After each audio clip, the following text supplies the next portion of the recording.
We've got a lot of wind today, so I hope there's not a lot of wind noise in this camera, but Gordon Cole wanted me to do an update on the old garden. In the hoop house, since we had got so much rain, he wanted to see what was going on. Well, you know, this is where the hoop house collapsed and it ruined almost all of the spinach and almost all of the lettuce. We were able to salvage some. I'm going to take out whatever's left today. I'm going to clean this entire box out, except for this tomato plant, which was broken. And I tried a little experiment with that thing. I'll kind of let you have a look at it later, see how it's doing. Anyway, the old radishes, they took a beating from the rain. It just really hammered them, and they're not doing anything either. So I'm just gonna let them grow. But anyway, the tomato plants are doing great. They're almost as tall as I am, and we've got blooms and all over the place. And a little further down, we've even got tomatoes growing. So, matter of fact, here's one right here. Here's our little tomato right there. Take a look at that baby right there. Yeah. Anyway, I don't know what's going to happen. We've gotten so much rain this year. The Arkansas farmers, the big time farmers down in South Arkansas, boy, I'll tell you what, they're taking a financial beating. They can't even get their crops in. They're terrific losses. Carrots have come way up. More tomato plants, more. The potatoes, you can't even hardly see the pots underneath them anymore. They're just like a forest. Did really well. And the tomato plants down here, the tomato plants seem to be about the only thing that's really doing well after all this rain. The bell peppers, for some reason, a lot of the leaves have turned black, and it might have a lot to do with the temperature changes. You'll notice today I've got my jacket on. It's cold. It's cold. And the temperature keeps swinging from hot to cold, and it's just tearing up the gardens also. The cucumbers, you know, I almost can't beat them down. They're doing okay. The onions are all hanging in there. They're slowly getting bigger, slowly. The ones that don't get bigger, I'll just eat them as scallions. I don't care. And over here, our eggplant, our two eggplants have really gotten big. Got a few blooms on one of them here. I'm not exactly certain what's going to happen. Again, the rain has really been hammering them. I've been keeping bug spray on it though, as much as I can. You know, you put your bug spray on and the rain comes and washes it off. So it's a constant battle. These onions here are doing okay. This one over here in the corner always was the biggest one. That baby's doing pretty good. It's getting big, but you know, I don't know if they're going to make it or not with all the rain. That soil is just. If I could have kept the plastic up, it would have been a whole different story. But I didn't build it strong enough. So, you know, this year we'll get what we can out of the garden. Next year I'll make major changes. By the way, I've got some wood here. I'm going to be strengthening up the hoop house even more. I put more slats up, and I've got to put the you know, the boards across there to, you know, I don't know what they call them. You know, this type of thing. You know, just put it across there and screw them in. That's what I have all this wood down here for. And I'll be doing that as soon as it warms up. Probably I won't be able to get to it until Saturday. Today is Thursday. And these 2x4s, these pressure treated 2x4s, they had a big sale at Lowe's for $2.98 a piece, so I went ahead and bought 4 of them. I should say Ethan did. I sent him down to get some. What we're going to do is put 4 upright poles in here, 1 at each end and then 2 in the center, sitting on these cement squares here, and get this thing better supported. Wifey says after a while I'll have so much wood on the hoop house we'll be able to use it as a tornado shelter. Anyway, that's the update on the hoop house garden.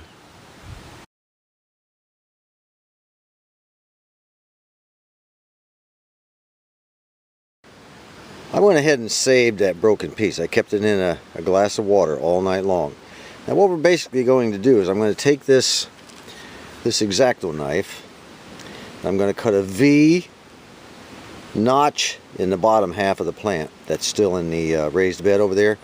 And then I'm going to cut a wedge in this part right here. And then I'm going to slide the wedge down into the V, and then we'll go ahead and clamp it together with this, hopefully it'll be big enough with this clothespin.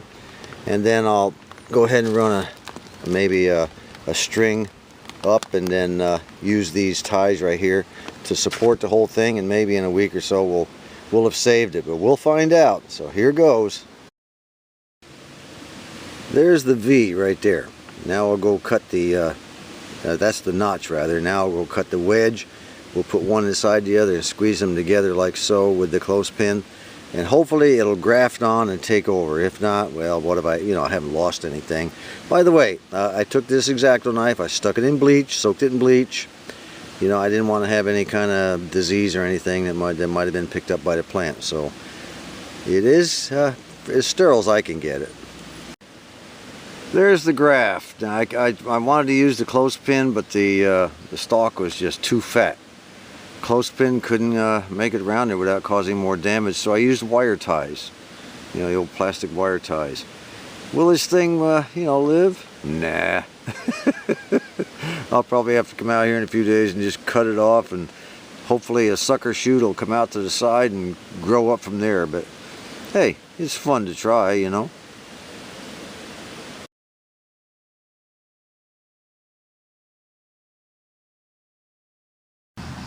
Well, the piece I tried to graft back on never did make it. It probably would have if the rain hadn't come and beat everything, all the pieces, made everything so loose and floppy. Everything is just mush right now. So I guess I can go ahead and take off my wire ties. Maybe I should have just put this thing on the workbench. I probably could have got it better. But anyway, it was worth it. It was worth an experiment. I know it can be done. I just couldn't get it done with this particular plant down in there, so I'm going to have to kind of chop that off and clean it up. It's got a little rotten spot on the end there. I'll get rid of that. One more note, in this box where these tall tomato plants are at the opposite end of the hoop house, wifey came through the other day and says, what kind of a tomato plant is this? I said, well, it's not a tomato plant, it's a potato plant. Remember that spare or that oddball potato slip I had? And I said, well, I'll just go ahead, for those of you who watch these videos, I'll just go ahead and stick it down in the dirt and see what happens. Well, guess what? Look how tall that thing is. It's way above all the other potato plants. And I mounted it up with a bunch of dirt. I bet I have several potatoes down there. And if that's the way, if that's the case, then not only am I going to grow them in pots next year, I'm going to grow them in this entire bed right here is going to become potato plants. If they grow that big, what the heck, But potatoes are nitrogen loving plants, so this is pure nitrogen here, so that's why that thing has grown so big. I mean, this thing is really up there. It looks like a giant tomato plant is what it looks like. Well, that's it for the spinach and the lettuce. I'll dig it all up later. It's a little bit too cold out here today to mess with it. And I planted a few radishes before I replanted over here. I planted a few there, and they're not doing any good, so I'll be pulling those up. About the only thing in this whole box that turned out to be halfway decent was a tomato plant, and it got broken when the hoop house fell. Oh man, I'll tell you what, next year going to be a whole different story. It's just sort of like a sports thing, Yeah, well, you just wait till next year, By the way, speaking of sports, on the 29th of May, which is next Friday, I'll be in Mesquite, Texas, at the Hampton Inn, for the next district Taekwondo karate tournament. So that's going to be a fun time. My son and our grandson, our little karate grandson, and myself, we're all going, and me, we're all going this year. Last year it was my daughter-in-law. This year it's the guys. The guys are going this year, so I'll be there. Let me see, we're going to arrive on Friday night, spend all day Saturday there, and leave Sunday morning. And the reason we have to leave Sunday morning is my son, I have to get him back to Little Rock. He needs to get on an airplane and fly south, so even further south. So, so that's the itinerary for me next Friday and Saturday. Well, that's some sorry looking spinach. I'll tell you what, the lettuce is even worse on the bottom. It looks so nice before the hoop house fell on it. Anyway, I'm just going to dump it. I'm not going to even try to eat any of this stuff. So Walmart produce aisle, here we come. Last but not least, I have a little bit of hint from my old buddy Buzz up there in Oregon. Now, even though, we're in this potato growing contest, I'm going to help him. This stuff here is called, as you can see, TNT, Tomato Booster Concentrate. However, you can use it for many things. If you'll look, you'll see that it's a mixture of, it's a 5, 16, and 12. And low nitrogen, higher phosphorus, and potassium. Now, what's the big deal about that? Well, I'll tell you.